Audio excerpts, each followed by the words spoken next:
Over the last couple of years, one of the most iconic characters in all of fiction has been receiving nothing but slander.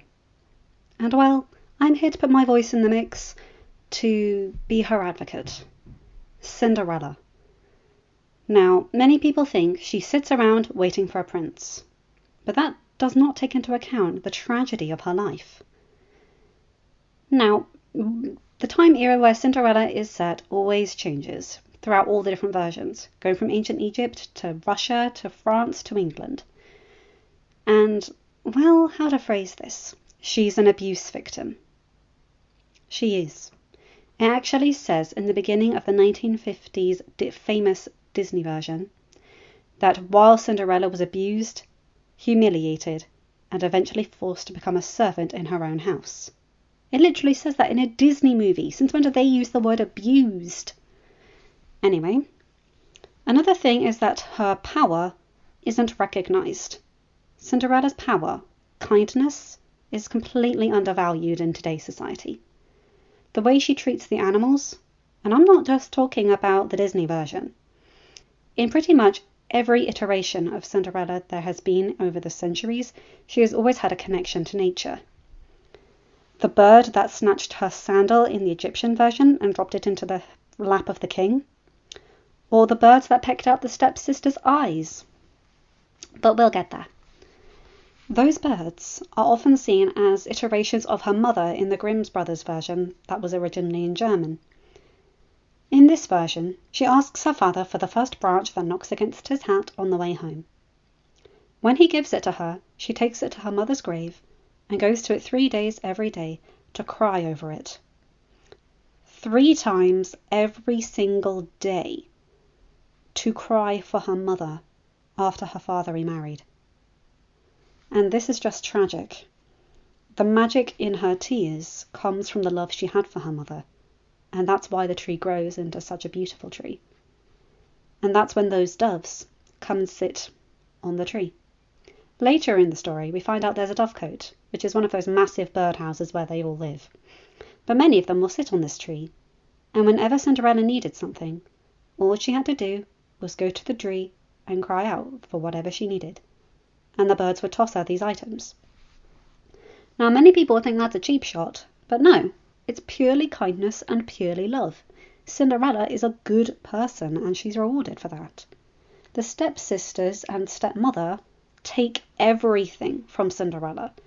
I've seen versions, I can't remember their names, where the stepmother is the one who killed the father in order to gain his title, and thence they steal her inheritance. Remember, this is her house, her bloodline, which is what they would have fallen to. Yes, it would have fallen to her guardian until she came of age, but when she came of age, it should have gone to her. So that implies that the stepmother claimed Cinderella was dead in order to gain that inheritance for herself permanently, and then wastes it on her own daughters while neglecting her. Cinderella is someone who's literally had her entire life stolen while she is constantly abused and neglected. And it's very, very poignant and often mentioned that Cinderella isn't her actual name, because it translates to the one who sleeps in the cinders. So she literally falls asleep in the ashes because it's the only warm place she can find. Also, think about how that would have affected her health.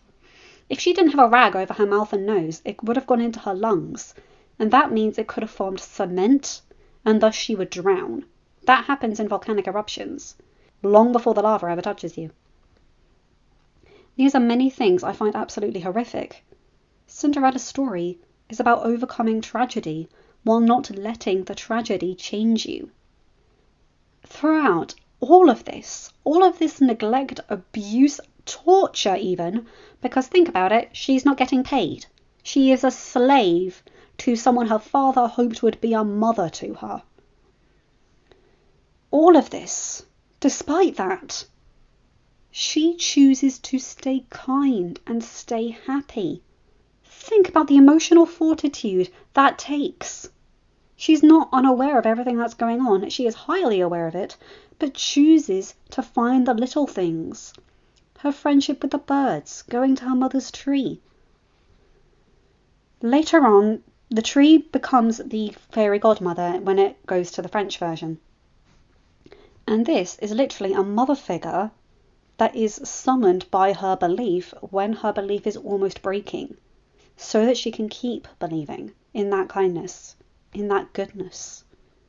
And think about it. Again, in the Disney version, a dream is a wish your heart makes.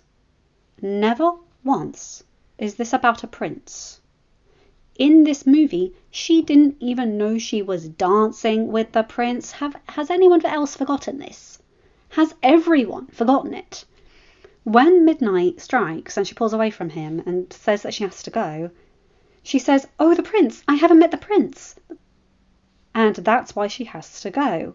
And he's just like, "Wait, the prince?" And it's very clearly implied that he thought she knew. She has no idea she was dancing with the prince. She only wanted a night out. She only wanted to be happy for one night. All she wanted was a happy memory. I mean, sweet Lord, lady, after everything you've gone through, you just want one night? Okay, that's selflessness right there.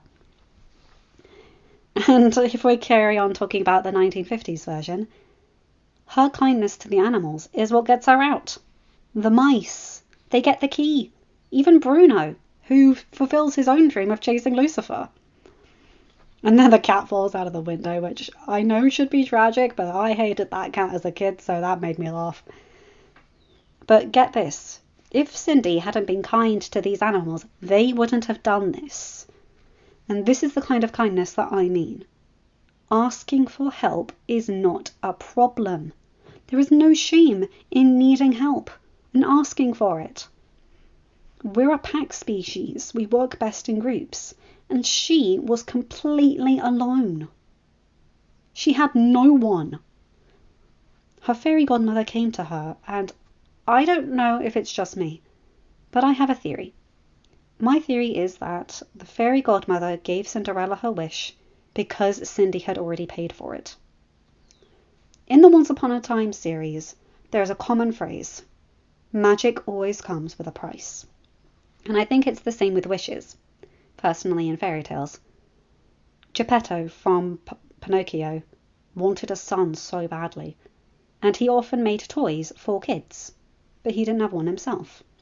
That sadness, that loneliness, but still choosing to be kind and make those kids smile, that's why his wish was granted with the blue fairy. And it's the same with Cinderella. She goes through hell in her own house. This is where her mother and father raised her. The people that actually loved her who died one by one, leaving her completely alone. This is where all her wonderful memories happened, and it's turned into her circle of hell. And what does she want? One night out. I know I've already said it, but that always meant something to me. And let's face it, all of that abuse, all of that neglect, I've said this before, but I'll say it again. She could have turned dark. She could have simply given in to the anger and the sadness and the frustration of her position. She didn't. She stayed gentle. She stayed kind. She stayed hard-working. In most versions of the story, she even forgives her stepfamily. I hate that people hate Cinderella. That kindness, that community, that drive to do the right thing, even when your entire life has gone to shit. I hate that people hate that. That is so strong. That is not weakness. That is the epitome of staying strong in a horrid situation. I'm sorry, I'll reel it in, but oh my god, this irks me off so much. Often, damsels in distress are the trophy for the hero, right? They go to the tower, rescue the damsel from the tower, and then get married to them. Cindy, it's something a little different. I think the prince would have punished the stepfamily and only didn't because of Cinderella. There are several versions of Cinderella, as I've said. One of which I haven't mentioned much yet, apart from the fairy godmother, is the Charles Perrault version, which is the version Disney most takes from, but I want to talk about the prince in this one. There isn't one ball like in the Disney version, or three like there is in the Grimm version. There's two. One of them's a dance, and the other is a banquet. At the dance, the prince meets Cinderella and dances with her, but it's at the feast afterwards, the second one, where he actually falls in love with her. And I like that. He genuinely wants to know who she is. I mean, think about it. You meet someone who you really, really like, but every time they're about to tell you their name, they vanish, and they clearly don't want to leave, but they think they have to. I can see why that would be very frustrating. And about the slipper. Now, this is interesting. A lot of people think it's a mistranslation. Or, the word verre, which is French for glass, is very similar to a Russian word that means fur. So there is a theory that Cinderella's slippers were made of mouse fur, which was only ever worn as footwear by people in a very high social standards. I don't personally believe that. I've seen things that contradict this. But a lot of people think it's a mistranslation from a fur dancing shoe to a glass dancing shoe. But there's a lot of symbolism that also goes with that. That would mean she's very delicate and very good at adapting to bad situations. Think about it. Cinderella is driven. She's just driven in a different way. Also, this is an economy that was, from our perspective, many centuries ago, when a woman's only prospect of getting out of a bad situation was to marry well. I think that's why the stepmother made Cinderella do all this dirty work. It's not just because she hated her. It's because Cinderella is always portrayed as being very naturally beautiful. So making all that hard work, it would make her hands go rough, ashes that she's named after being on her face and in her hair, hiding that beauty so that the stepsisters would have better prospects. I mean, I can understand where that's coming from, but that is still horrid. And yeah, so that drive to be kind, that drive to be hardworking, it means a lot to me. So I took strength from Cinderella personally as a little girl. I didn't have a family nearly half so bad as Cinderella. But I also saw how when she was beaten down, she didn't let it bring her down forever. When Cinderella cried, it didn't last. And yes, there is the version where she cried over the grave, but I'm talking about other versions as well. Cinderella is an optimist. Again, despite everything she's gone through, she chooses not only kindness, patience, and hard work, she chooses hope. I mean, think about it. What princess is most commonly affiliated these days with the word hope? Princess Leia. Think about it. Princess Leia is basically the damsel in distress of Star Wars. It's the same thing. Choosing to hold on to that, even though she's probably been in that situation for years and years, where she is being told that she is worth nothing more than ash, she chooses to believe in a better future. She wouldn't have had any prospects. She wouldn't have had any money. The stepmother and stepsisters stole everything, and you really think she could get away with nicking even a few coins? They would have beaten her, I have no doubt. And that just really affected me. I got the distinct impression, that they were more than that. Because the 1950 version, where they rip off her dress, I still can't watch it. I still can't even listen to it. That was one of the only things we see that was her mother's. A woman who died, most likely when she was a child. An infant, even. And they tore it clean off her body. She was left with nothing.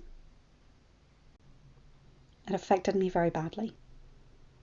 And it's one of the few scenes in Disney movies I still cannot bring myself to watch. It still hurts, even thinking about it. I can feel her pain and terror through the screen. There are many versions of Cinderella that I love. One of my favourite hobbies is to go through different versions of stories I love to see which ones do them best. And the one with the most versions, hands down, is Cinderella. I quite like the versions where she meets the prince beforehand and does really connect with him, but still doesn't go despite of that. She wanted to see him at the ball in the 2015 version, but I don't think that was just to see him. She wanted to go because it would be fun again. In many versions of the pantomimes I love, she's out collecting firewood and the prince is out on a hunt, and he gets separated from his friends and she's alone in the woods, and they meet up and have a nice conversation. Again, doesn't get her name, but it's a very sweet interaction, and I like how innocent that is. Anyway, yeah, I've rambled on long enough. Thanks for spending time with me, my guys, gals, and albino pals. Please remember to like, comment, and subscribe, and click that bell to get notified for whenever I upload a new video. Have a good day, night, or whatever time zone you're in. Bye, my guys, gals, and albino pals. I'll see you in another video. Take care. Stay kind.